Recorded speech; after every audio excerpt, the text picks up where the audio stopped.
Hello everyone, इस video में हम पढ़ेंगे द हिंदू के एडिटोरियल का एक पोर्शन और सीखेंगे इसको वर्ड टू वर्ड हिंदी में ट्रांसलेट करना। इस आर्टिकल में आपको बहुत सारे नए नए वर्ड्स मिलेंगे, अच्छे वर्ड्स मिलेंगे जो आपकी वोकेबुलरी को और बेहतर बनाएंगे। तो चलिए शुरू करते हैं। Tariff turmoil.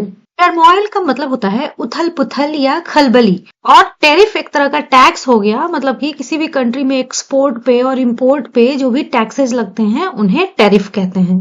सब हेडिंग है Donald Trump is triggering a trade war over unrelated bilateral issues. Trigger का मतलब है यहाँ पे भड़काना, कुछ अचानक से शुरू कर देना। ट्रेड का मतलब होता है व्यापार और वार का मतलब युद्ध। ट्रेड वार मतलब कि व्यापारिक युद्ध कह सकते हैं। इशू का मतलब होता है मुद्दा, उसी की प्लूरल फॉर्म लिखी गई है इश्यूज। और बायलैटरल का हिंदी मतलब तो होता है द्विपक्षीय, और दो देशों के बीच के विवाद को, प्रॉब्लम्स को बायलैटरल इश्यूज कहते हैं। अनरिलेटेड का मतलब होता है असंबंधित, जिसका कोई संबंध ना हो। यहाँ ट्रेड की बात हो रही है कि ऐसे बायलैटरल इश्यूज जिनका व्यापार से कोई लेना देना नहीं है।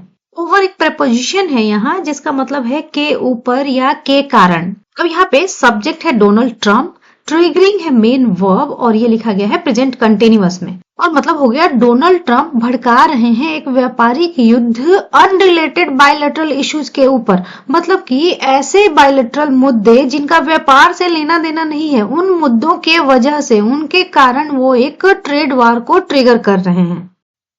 आगे न्यूज है president Donald Trump set the cat among the pigeons. ये जो एक्सप्रेशन है to set the cat among the pigeons, इसका मतलब होता है गड़बड़ी पैदा करना, हलचल मचा देना। यहाँ पे सब्जेक्ट है प्रेसिडेंट डोनाल्ड ट्रंप, सेट है इसका मेन वर्ब जो कि वर्ब की सेकंड फॉर्म है। एक्चुअली सेट के तीनों फॉर्म सेम ही होते हैं, और ये लिखा गया है पास्ट इंडेफिनिट में। और मतलब हो गया प्रेसिडेंट डोनाल्ड ट्रंप ने हलचल मचा दी ग्लोबली, यानी कि विश्व स्तर पर। When he introduced, यहाँ पे इंट्रोड्यूस का मतलब है लागू करना। जब उन्होंने लागू किया a slew of punishing tariffs on trade with Canada, Mexico and China। Slew का मतलब होता है किसी चीज की श्रृंखला। जब वो कोई चीजें बहुत ज्यादा संख्या में हो, लगातार हो, तो उन्हें स्ल्यू कहते हैं। पनिशिंग का मतलब होता है सजा देने वाले, और टेरिफ्स का मतलब टैक्सेज। तो पनिशिंग टेरिफ्स का मतलब यहाँ पे आप कड़े टैक्सेज कह सकते हैं, कड़े टेरिफ्स कह सकते हैं। ऑन ट्रेड यानी कि व्यापार पर। तो यहां तक मतलब हो गया प्रेसिडेंट डोनाल्ड ट्रंप ने हलचल मचा दी विश्व स्तर पर जब उन्होंने कनाडा, मैक्सिको और चाइना के साथ व्यापार पर कड़े टैक्सेस की श्रृंखला लागू कर दी। With even more taxes promised, यहाँ पे विथ एक प्रपोजिशन है जो और का सेंस दे रहा है, मतलब कि एडिशनल इंफॉर्मेशन देने के लिए इसका यहाँ पे यूज किया गया है। इवन मोर टैक्सेज मतलब कि और भी ज्यादा taxes. Promised for other trading partners in the months ahead. Ahead मतलब कि आगे, फॉर अदर ट्रेडिंग पार्टनर्स मतलब कि दूसरे व्यापारिक पार्टनर्स के लिए। प्रॉमिस का मतलब होता है वादा करना। यहाँ उसकी पास्ट पार्टिसिपल फॉर्म यूज की गई है जो एक एडजेक्टिव की तरह काम कर रहा है यहाँ पे इन टैक्सेज के लिए। अब मतलब हो गया आगे के महीनों में दूसरे ट्रेडिंग पार्टनर्स के लिए और ज्यादा प्रॉमिस किए गए टैक्सेस के साथ। आगे है markets in Japan, south Korea and across Asia. Across Asia मतलब कि एशिया भर में। वर रॉयल्ड, रॉयल का मतलब होता है किसी को गुस्सा दिलाना, अनवॉइड कर देना। यहाँ पे उसकी थर्ड फॉर्म लिखी गई है रॉयल्ड, वर है और वर के साथ वर्ब की थर्ड फॉर्म है। ये पैसिव का कंस्ट्रक्शन लिखा गया है। और सब्जेक्ट पार्ट हो गया यहाँ पे markets in Japan, south Korea and across Asia. मतलब हो गया जापान, साउथ कोरिया और एशिया भर के मार्केट्स अनवॉइड हो गए। एज फियर्स, फियर का मतलब होता है डर, प्लूरल फॉर्म यहाँ पे लिखी गई है। Peak of the fall out. Verb peak का मतलब होता है किसी चीज का चरम पे पहुंचना, एकदम ऊंचाई छू लेना। एज यहाँ पे कंजंक्शन है जिसका मतलब है क्योंकि। एज के बाद जो पार्ट है वहां सब्जेक्ट है फियर्स और पीक्ड है इसका मेन वर्ब। और फॉल आउट का मतलब होता है किसी चीज में गिरावट, किसी चीज पे निगेटिव इफेक्ट पड़ना। यहां तक मतलब हो गया कि ये जो मार्केट्स हैं वो अनवॉइड हो गए, पर वहां हलचल मच गई क्योंकि गिरावट के डर ने ऊंचाइयां छू ली। अब किस चीज के गिरावट के डर ने? On supply chains. अच्छा, किसी भी प्रोडक्ट को बनाने से लेकर कंज्यूमर्स तक उसकी जो डिलीवरी होती है उसके बीच के सारे जो स्टेप्स होते हैं उन्हें ही सप्लाई चेन्स कहते हैं। Supply chains for North America particularly का मतलब होता है विशेषतः in sectors such as automobiles. Such as का मतलब जैसे कि, मतलब कि नॉर्थ अमेरिका के लिए सप्लाई चेन्स के गिरावट की बात हो रही है, स्पेशली ऑटोमोबाइल सेक्टर्स में। तो यहां तक मतलब हो गया कि ये जो मार्केट्स हैं उनमें हलचल मच गई है, वो अनवायर्ड हो गए हैं, क्योंकि ऑटोमोबाइल जैसे सेक्टर्स में नॉर्थ अमेरिका के लिए सप्लाई चेन में गिरावट का डर जो है वो बढ़ गया। विच हैव इंजॉयड, विच यहाँ पे लिखा गया है अब इन ऑटोमोबाइल सेक्टर्स के लिए। यहाँ पे इंजॉय का मतलब है फायदा उठाना, लाभ लेना। यहाँ पे हैव के साथ थर्ड फॉर्म लिखी गई है, मतलब ये है प्रेजेंट परफेक्ट में, मतलब कि जिसने फायदा उठाया है। The strong presence of foreign investment for decades. Decade का हिंदी मतलब होता है दशक, यानी कि 10 वर्षों का समय, उसी की प्लूरल फॉर्म यहाँ पे लिखी गई है डेकेड्स। इन्वेस्टमेंट का मतलब निवेश, फॉरेन का मतलब विदेशी, और स्ट्रॉन्ग प्रेजेंस मतलब कि मजबूत उपस्थिति। कहने का मतलब है बहुत ज्यादा क्वांटिटी में फॉरेन का पैसा, फॉरेन का इन्वेस्टमेंट। तो इस पार्ट का मतलब हो गया जिसने, यानी कि इस ऑटोमोबाइल सेक्टर्स ने दशकों से विदेशी इन्वेस्टमेंट की मजबूत उपस्थिति का फायदा उठाया है। आगे है ओवर द वीकेंड, यानी कि वीकेंड के दौरान mister Trump signed, mister Trump ने साइन किया 3 एग्जीक्यूटिव ऑर्डर्स। एग्जीक्यूटिव का हिंदी मतलब होता है कार्यकारी। साधारण शब्दों में किसी भी ऑर्गेनाइजेशन को मैनेज करने से जुड़ी कोई चीज होती है उसे एग्जीक्यूटिव कहते हैं। ऑर्डर का मतलब आदेश, मतलब हो गया वीकेंड के दौरान मिस्टर ट्रंप ने 3 एग्जीक्यूटिव ऑर्डर्स साइन किए।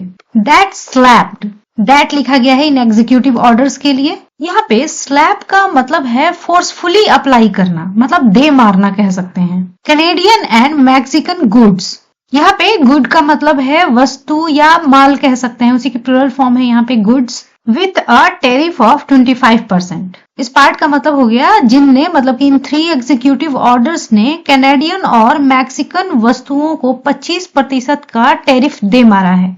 ओनली कैनेडियन एनर्जी प्रोडक्ट्स वर स्पेयर्ड। स्पेयर का मतलब है छोड़ देना, मतलब जहां पे बहुत ज्यादा टैक्सेस लगाने की बात हो रही है तो जो चीज स्पेयर्ड है मतलब कि उस पे उतना ज्यादा टैक्स नहीं लगा। मतलब हो गया सिर्फ कैनेडियन एनर्जी प्रोडक्ट्स स्पेयर कर दिए गए, उनको छूट दे दी गई। सब्जेक्ट है कैनेडियन एनर्जी प्रोडक्ट्स, वर्ब के साथ वर्ब की ये थर्ड फॉर्म लिखी गई है स्पेयर्ड, तो ये हो गया passive construction. 10% tax will be applied. Apply का मतलब है यहाँ पे लागू करना, मतलब कि 10% टैक्स लागू किया जाएगा। यहाँ पे विल बी के साथ वर्ब की थर्ड फॉर्म लिखी गई है, तो ये हो गया पैसिव का कंस्ट्रक्शन फ्यूचर का। मतलब हो गया जहां पे ये 25% टैक्स की बात हो रही है, ये एनर्जी प्रोडक्ट्स को स्पेयर कर दिया गया है और उनपे सिर्फ 10% का टैक्स अप्लाई किया जाएगा। The white house, United state में जो प्रेसिडेंट का ऑफिशियल रेजिडेंस होता है उसी का नाम है white house. Further announced, further का मतलब आगे, अनाउंस्ड का मतलब घोषणा किया। व्हाइट हाउस ने आगे घोषणा किया। इन लाइन विथ, ये जो एक्सप्रेशन होता है इन लाइन विथ, इसका मतलब होता है इन एग्रीमेंट विथ, मतलब के अनुसार। The promises mister Trump made on the campaign trail. Campaign का मतलब होता है अभियान और ट्रेल का मतलब होता है रास्ता। कैंपेन ट्रेल कहने का मतलब हो गया कि जो भी उनका जो प्रचार प्रसार चुनाव के पहले हो रहा होगा उसके सारे स्टेप्स को, कई चरण में वो चीजें हुई होंगी, उन सबको मिला के कैंपेन ट्रेल कहा जा रहा है। और टू मेक प्रॉमिस का मतलब होता है वादा करना, बात पास्ट की है तो यहाँ पे मेड लिखा गया है। और मतलब हो गया कैंपेन ट्रेल पर मिस्टर ट्रंप ने जो वादे किए उनके एग्रीमेंट के में, उनके अनुसार व्हाइट हाउस ने आगे अनाउंस किया अ 10% tax on goods from China. China से वस्तुओं पर 10% का tax. Beijing responded angrily, respond का मतलब होता है प्रतिक्रिया देना। बीजिंग चाइना की राजधानी है, एंग्रीली गुस्से में, मतलब कि बीजिंग ने गुस्से में प्रतिक्रिया दी। सेइंग दैट, यहाँ पे प्रेजेंट पार्टिसिपल फॉर्म का यूज किया गया है सेइंग, जिसका मतलब है कहते हुए, that it would file a lawsuit with the WTO against the US for wrongful practice. WTO का मतलब world trade organisation. Lawsuit file करने को आप साधारण तरीके से कह सकते हैं केस कर देना। और रॉन्गफुल प्रैक्टिस का मतलब है गलत तरीके से कोई काम करना, गलत काम करना। मतलब ये जो टैक्सेज पे टैक्सेज लगाया जा रहा है US, उसके लिए रॉन्गफुल प्रैक्टिस लिखे हैं। और यहाँ तक मतलब हो गया बीजिंग ने काफी गुस्से से प्रतिक्रिया दी ये कहते हुए कि ये एक लॉ सूट फाइल करेगा WTO के साथ US के अगेंस्ट रॉन्गफुल प्रैक्टिस के लिए। आगे है इवन एज, इवन एज का मतलब होता है एट द सेम टाइम, साथ ही। इट सेड, इट लिखा गया है बीजिंग के लिए। That it would take necessary counter measures.